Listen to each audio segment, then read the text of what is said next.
విజయకాంత్ గారి మీద ఎటువంటి ఇది లేదు. చాలాసార్లు చెప్తానయ్యా, నువ్వు మంచిది, చాలా మంచి అవకాశం వచ్చింది నీకు. పార్టీ తరఫున మాట్లాడమన్నా నాకేం తెలియదు. అయితే నీకు మంచి అవకాశం వచ్చింది, మంచి సబ్జెక్ట్ పాయింట్లు నేర్చు. మీ పార్టీకి, ప్రజలకి, నీకైనా ఉపయోగపడాలని చాలాసార్లు చెప్పా. విషయ పరిజ్ఞానం లేదు, రాజకీయ పరిజ్ఞానం లేదు, లోకాభిమానం లేదు, ఏం చదువుకున్నాడు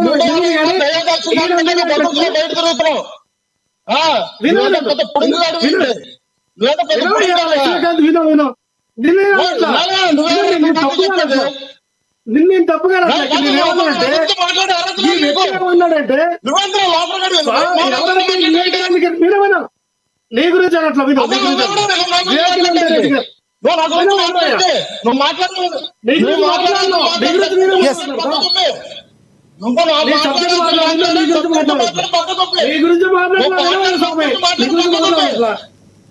ఇక్కడ ఏమైందంటే వివేకానంద రెడ్డి గారి కేసు ఏమైందని సాక్షాత్తు అసెంబ్లీలో పవన్ కళ్యాణ్ గారు మాట్లాడితే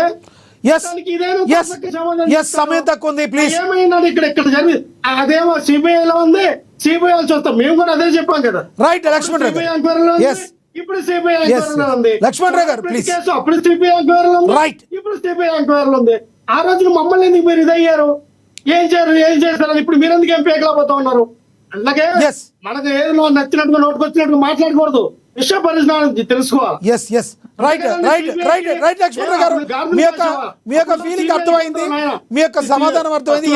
సుకలప్రీతి కేసు కానీ లక్ష్మణ్ రావు గారు టాపిక్ వేరుగా వెళ్ళిపోతాగండి. అక్షర్ సత్యం గారు కంక్లూడ్ చేయండి. డిబేట్లకు రా. అక్షర్ సత్యం గారు కంక్లూడ్ చేయండి. అక్షర్ సత్య గారు కంక్లూడ్ చేయండి. 30 seconds ప్లీజ్. సార్, ఇక్కడ తెలుగుదేశం వాళ్ళు రెడ్ బుక్ అవసరం లేదు, వైసీపీ వాళ్ళు డిజిటల్ బుక్ అవసరం లేదు, రేపు పొద్దున్న జనసేన అధికారం వాళ్ళది ఏంటంటారు గ్లాస్ బుక్ అవసరంలే. అసలు సామాన్యులు పోలీస్ స్టేషన్కి వెళ్ళి కంప్లైంట్ ఇస్తే కంప్లైంట్ తీసుకుని 24 గంటల్లో ఎఫ్ఐఆర్ కాపీ ఇచ్చే పరిస్థితిని నిన్నటి వరకు జగన్మోహన్ రెడ్డి గారు కల్పించినా, లేదు ఇప్పుడు చంద్రబాబు నాయుడు గారు కల్పించినా, రేపు పొద్దున్న జగన్మోహన్ రెడ్డి అధికారంలోకి వస్తే నేను కల్పిస్తాను హామీ ఇచ్చినాక నీకు బుక్లు అవసరం లేదు సార్. కానీ ఈ హామీలు ఇవ్వరేళ్ళం. ఎందుకంటే ఆ గుమ్మాల చుట్టూ తిరగాలి. అక్కడ పోలీస్ స్టేషన్కి వెళ్తే కంప్లైంట్ ఇవ్వకూడదు, వీళ్ళ పార్టీలు వెనకాల చుట్టూ గుమ్మాల చుట్టూ తిరగాలి, ఆధిపత్యం జరగాలి. తర్వాత మరో విషయం, లక్ష్మణ్ రావు గారు బాగా అలవాటు అయిపోయింది అరే ఒరే అనడం పద్ధతి కాదండి. మీరు ఎంత సబ్జెక్ట్ మాట్లాడకపోయినా సహించాలి తప్పించి అరే ఒరే ఏంటండి అనాగరిక భాష.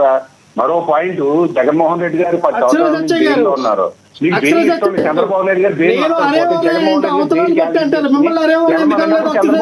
కూడా అడుగుతాం. ఒక్క నిమిషం సార్, ఇప్పుడు మన లక్ష్మీకాంత్ రెండు క్వశ్చన్లు అడుగుతున్నా. ఇప్పుడు ఈనాడు ఏదో వచ్చిందో ద్వారం మూసేసారా అని. ఏమైంది సార్? ద్వారపూడి చంద్రశేఖర్ రెడ్డి గారు మన మీ పవన్ కళ్యాణ్ గారు ఫేవరెట్ కాన్స్టిట్యున్సీ పక్కన లిక్కర్ కేసు ఏమైంది సార్? ఢిల్లీలో 100 కోట్లు స్కామ్ జరిగిందనే అక్కడ తిప్పలు పెట్టేశారు. వేల కోట్లు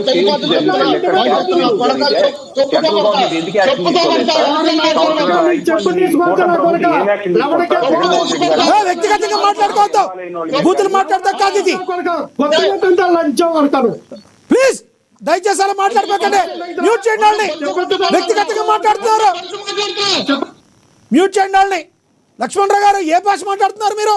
లక్ష్మీకాంత్ గారు ఒకరికొకరు వ్యక్తిగతంగా మాట్లాడుకోవద్దు. మనం ఏమైనా గేదెలు కాసుకోవడానికి వచ్చామా, డిబేట్ మాట్లాడడానికి వచ్చామా? ఏంటి సార్ ఇది? నేను గేదెలు కాసి వచ్చినోడే, కానీ సార్ లక్ష్మణ్ రావు గారు, లక్ష్మీకాంత్ గారు, విజయ్ కిరణ్ గారు ఎందుకు అంటున్నాం సార్? నేను గేదెలు కాసి వచ్చినోడే, నేను నేర్చుకున్నాను, మీరు నేర్చుకోండి. ఎందుకు అనవసరంగా వ్యక్తిగతంగా వెళ్తారు లక్ష్మణ్ రావు గారు, లక్ష్మీకాంత్ గారు? వ్యక్తిగతంగా ఎందుకు? జనాలు చూస్తున్నారు కదా. ఏంటి సార్ మీరు ప్రతిష్టాత్మకమైన వైసీపీ పార్టీకి జనసేన పార్టీకి రిప్రజెంట్ చేస్తున్నారు, బూతులు తీసుకోవడానికి వచ్చారా మీరు? ఇదేనా మీ పార్టీ సంస్కృతి? రైట్ అక్షర్ సత్యం గారు, సమయం అయిపోయింది. ధన్యవాదాలు చర్చలో పాల్గొన్నందుకు అక్షర్ సత్యం గారు. ధన్యవాదాలు విజయ్ కిరణ్ గారు చర్చలో పాల్గొన్నందుకు. ధన్యవాదాలు రేగడి లక్ష్మణరావు గారు. ధన్యవాదాలండి లక్ష్మీకాంత్ గారు జనసేన. ఏది ఏమైనప్పటికీ కూడా వ్యక్తిగతంగా ఎవరు కూడా వ్యక్తిగతంగా తిట్టుకోకూడదు. మీ యొక్క రాజకీయ పార్టీలకి రిప్రజెంటేటివ్ మీరు చేస్తున్నారు, అదేవిధంగా ఒక జర్నలిస్ట్గా యాంకరింగ్ మేము చేస్తాం. ఎవరు కూడా మన పరిధులను దాటి మాట్లాడితే ప్రజలు మన నోట్లలో